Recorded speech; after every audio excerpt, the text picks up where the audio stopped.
સયાજીગંજ પોલીસનું ફતેગંજના hidden કાફેમાં surprise checking નિયમોના પાલનની કરાઈ ચકાસણી। વડોદરા શહેરના ફતેગંજ વિસ્તારમાં અસામાજિક પ્રવૃત્તિઓ પર અંકુશ મેળવવા અને કાયદો વ્યવસ્થા વધુ મજબૂત બનાવવા માટે સયાજીગંજ પોલીસે સરપ્રાઇઝ ચેકિંગ અભિયાન હાથ ધર્યું હતું। પોલીસની ટીમે વિસ્તારમાં આવેલા વિવિધ હિડન કાફેમાં અચાનક તપાસ કરી નિયમોના પાલનની ચકાસણી કરી હતી।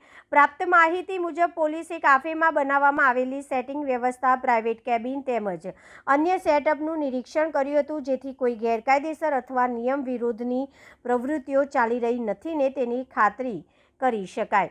આ ઉપરાંત કાફે સંચાલકો પાસે માન્ય ભાડા કરાર, રેન્ટ એગ્રીમેન્ટ, પોલીસ વેરિફિકેશન, જરૂરી લાયસન્સ તેમજ અન્ય કાયદેસર દસ્તાવેજો ઉપલબ્ધ છે કે નહીં તેની પણ તપાસ કરવામાં આવી હતી। પોલીસ દ્વારા કાફેમાં લગાવવામાં આવેલા સીસીટીવી કેમેરા કાર્યરત છે કે નહીં અને તેનું રેકોર્ડિંગ નિયમ મુજબ જાળવવામાં આવે છે કે નહીં તેની પણ ચકાસણી કરવામાં આવી હતી।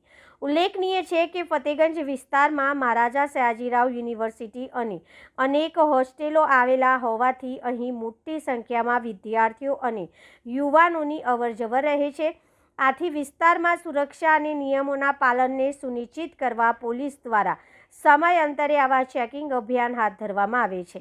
પોલીસની આ સરપ્રાઇઝ કાર્યવાહીથી નિયમ ભંગ કરતા કાફે ચાલકોમાં ચકચાર મચી હતી, જ્યારે સ્થાનિક રહીશો અને વાલીઓએ સુરક્ષા અને કાયદો વ્યવસ્થા જાળવવા માટે હાથ ધરાયેલી કામગીરીને આવકારી હતી। પોલીસે જણાવ્યું હતું કે શહેરમાં નિયમોના ભંગ સામે આવી કાર્યવાહી આગામી સમયમાં પણ સતત ચાલુ રહેશે।